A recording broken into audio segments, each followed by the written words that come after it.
नमस्कार साथीहरू, सबैजनालाई मेरो युट्युब च्यानलमा स्वागत गर्न चाहन्छु। आज देशले एउटा नयाँ सरकार पाएको छ। प्रधानमन्त्रीमा बालेन्द्र शाह नियुक्त हुनुभएको छ।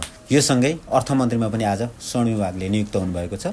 यसले शेयर मार्केटमा चाहिँ आगामी दिनहरूमा कस्तो प्रभाव पार्न सक्छ, आगामी दिनहरू शेयर मार्केटको भविष्य चाहिँ कस्तो रहन सक्ला, जेनजी आन्दोलन पश्चात रहेको एउटा राजनीतिक अस्तव्यस्तलाई चिर्दै आज एउटा जननिर्वाचित झन्डै 2/3 नजिकको बालेन्द्र शाहको नेतृत्वमा नयाँ सरकार गठन भएको छ। आशा गर्न सक्छौँ आगामी दिनमा यो राजनीतिक स्थायित्व कायम रहनेछ र अर्थतन्त्रलाई पोजिटिभ भएर अगाडि बढ्नमा मद्दत पुग्नेछ भन्ने विश्वास लिएका छौँ।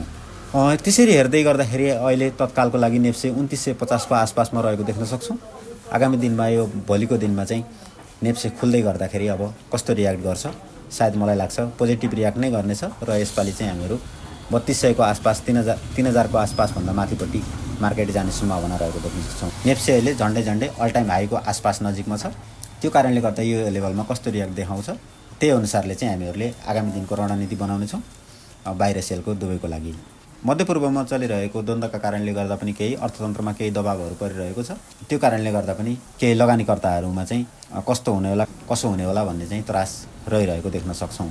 तथापि नेप्से चाहिँ एउटा बढ्ने लयमा नै रहेको हुनाले सधैँभरि द्वन्द्व नरहने कारणले गर्दा पनि हामीहरू यही लेभलबाटै एउटा प्रफिट बुकिङ हुँदै एउटा नेप्से चाहिँ राम्रो लय समातेर अगाडि बढिरहेको कन्सेप्टमा चाहिँ आगामी दिनमा चाहिँ स्वविवेक प्रयोग गरेर लगानीको रणनीति अपनाउनु भयो भने चाहिँ आगामी दिनमा शेयर मार्केटमा राम्रै हुने चाहिँ देखिएको छ।